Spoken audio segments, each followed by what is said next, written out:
The year was 1874. Fire had just gutted much of what was called the richest square mile on Earth, but the boomtown of Central City proved resilient. Its greatest disasters had been its greatest blessings. And that fire, if it had not happened then, at just that time when the city was prosperous, and the city council could require all of the reconstruction to be done in brick, stone, and steel to fireproof the city, this city wouldn't have survived. Among the new buildings rising up, a theater backed by two prominent Coloradans. Henry Teller, who became one of Colorado's first U.S. senators, and a local judge, Silas Hahn, decided to build this building, the Belvidere. The theater opened in 1875.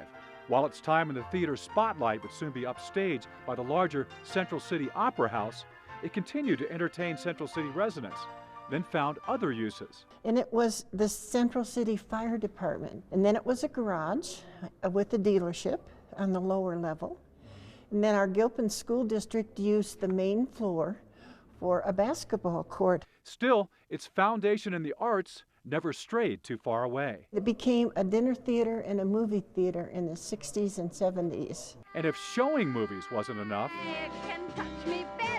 the Belvedere returned to its former glory for the 1976 Goldie Hawn-George Segal film, Dutchess and the Dirtwater Fox. Through it all, the Belvedere served as a community icebreaker. The Jazz Festival, we ran that for, maybe a dozen years, and it was amazing what would happen. People that you wouldn't talk to at the post office or you would ignore, or walking down the street, you suddenly find shoulder to shoulder having a drink and enjoying each other.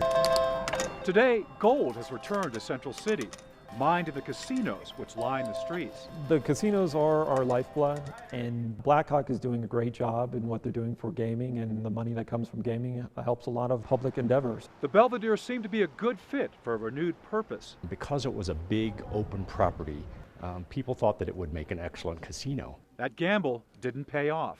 And it passed through a succession of owners and basically fell on hard times. Gilpin County took possession of the building for back taxes owed. They're now hoping the Belvedere can fill a void left when the casinos came to town. Prior to gambling, we had a lot of small conventions, and there were tours. One of the things that we're really working now is for a balance in our town between the gaming industry, which we support, and it's been really great for us, but also to diversify and have a much more vital town. The city sees the Belvedere as an event center where the community can once again come together to rub shoulders with each other. There's not a lot of public buildings that could be a perfect place for a wedding venue or some other, high school event. I can remember when it was a really vital building. A lot of fun times in my life were spent in this very building here. So I think it will be great to restore it so that other people can have that experience. With a little luck, residents hope the Belvedere can rise up once again. As you come into Central City, you see the Belvedere. It's one of the first buildings you see, and it's in a very poor state. This building needs to be restored as part of the city's efforts to revitalize the downtown of Central City.